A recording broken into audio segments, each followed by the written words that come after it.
Guardian Angel, gladiator, കാവൽ മാലാഖ എന്നൊക്കെ മലയാളി താരമായിട്ടുള്ള സച്ചിൻ സുരേഷിനെ ഞാനും വിശേഷിപ്പിച്ചിട്ടുണ്ടായിരുന്നു. പക്ഷേ സോംകുമാർ വർമ്മ കളിക്കുന്ന സമയത്ത് ഞാൻ പറഞ്ഞിരുന്നു സച്ചിനെക്കാട്ടിലും മികച്ചവനാണെന്ന് എനിക്ക് തോന്നുന്നുണ്ട്. കാരണം ഇൻഡിവിജ്വൽ മിസ്റ്റേക്കുകൾ കുറവാണ്. പക്ഷേ ഒന്നോ രണ്ടോ പിഴവുകളുടെ പേരിൽ അല്ലെങ്കിൽ ടീം മൊത്തത്തിൽ വരുത്തിയ ചില ഡിഫൻസീവ് ലൈൻ കാണിച്ച എററിന്റെ പേരിൽ സോംകുമാറിന് ഗോൾ കൺസീഡ് ചെയ്യേണ്ടി വന്നപ്പോൾ പോലും പലരും മലയാളി വികാരം കൊണ്ടായിരിക്കാം സോംകുമാർ പോരാ സച്ചിൻ തന്നെ വരണം എന്ന് പറയുന്നത്. പക്ഷേ ഈ സച്ചിൻ വന്നു കഴിഞ്ഞപ്പോൾ നിരന്തരം ഇൻഡിവിജ്വൽ എറേഴ്സ് കൊണ്ട് ഗോളുകൾ കൺസീഡ് ചെയ്യപ്പെടുന്നതിനെ കുറിച്ച് നിങ്ങൾ എന്തുകൊണ്ട് ചിന്തിക്കുന്നില്ല എന്നുള്ളതാണ് പ്രധാനപ്പെട്ട ചോദ്യം.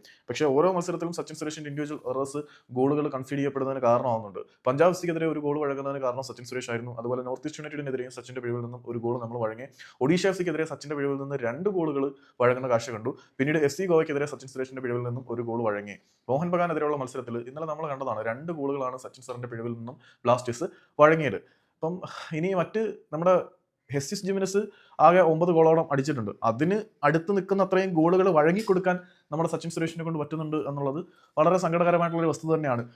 ഞാൻ ഒരാളെയും വില കുറച്ച് പറയാൻ വേണ്ടിയിട്ട് ചെയ്യുന്നതല്ല. ഇപ്പം സച്ചിൻ സുരേഷ് ഇൻഡിവിജ്വൽ എറേഴ്സ് വരുത്തുന്നുണ്ട്. അത് പരിഹരിക്കപ്പെടേണ്ട സമയം ഒരുപാട് കഴിഞ്ഞിട്ടുണ്ട്. എന്നിട്ട് പോലും എന്തിന് സോംകുമാർ അല്ലെങ്കിൽ നോറ ഫെർണാണ്ടസ് 2 പേരുണ്ടായിട്ട് സച്ചിന് തന്നെ നിരന്തരം അവസരങ്ങൾ കൊടുക്കുന്നു എന്നുള്ള ഒരു ചോദ്യചിഹ്നം തന്നെയാണ്. ചിലപ്പം ആത്മവിശ്വാസം വളർത്താൻ വേണ്ടിയായിരിക്കും. ഇപ്പോൾ സച്ചിന്റെ ആത്മവിശ്വാസം വളർത്താൻ വേണ്ടിയിട്ട് ടീമിന്റെ മുഴുവൻ ബലി കൊടുക്കണോ എന്നുള്ളത് ഒരു ചോദ്യചിഹ്നം തന്നെയാണ്. സച്ചിൻ സുരേഷ് വളരെ മികച്ച പ്രകടനം കാഴ്ചവെച്ചിട്ടുണ്ട് എന്നുള്ള കാര്യത്തിൽ യാതൊരു സംശയമില്ല. പെനാൽറ്റി സേവ് ചെയ്യുന്ന കാര്യത്തിൽ ഒരുപക്ഷെ ഈ 2 പേരെക്കാട്ടിലും ഒരുപാട് മികച്ചത് സച്ചിൻ സുരേഷ് തന്നെ ആയിരിക്കും.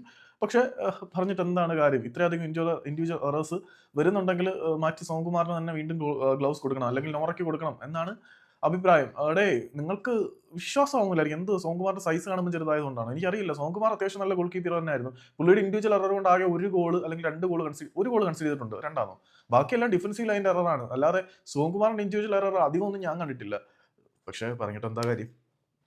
ഇവിടെ ഇങ്ങനെയൊക്കെയാണ്. അല്ലെങ്കിൽ സച്ചിൻ ഇമ്പ്രൂവ്ഡ് ആകണം, അല്ലെങ്കിൽ ശരിയാവില്ല. ഇങ്ങനെ പോയി കഴിഞ്ഞാൽ റിവേഴ്സ് ഗോൾഡൻ ബൂട്ട് തന്നെ സച്ചിൻ എത്തുന്ന അവസ്ഥയിലേക്ക് എത്തും. അത് പോട്ടെ.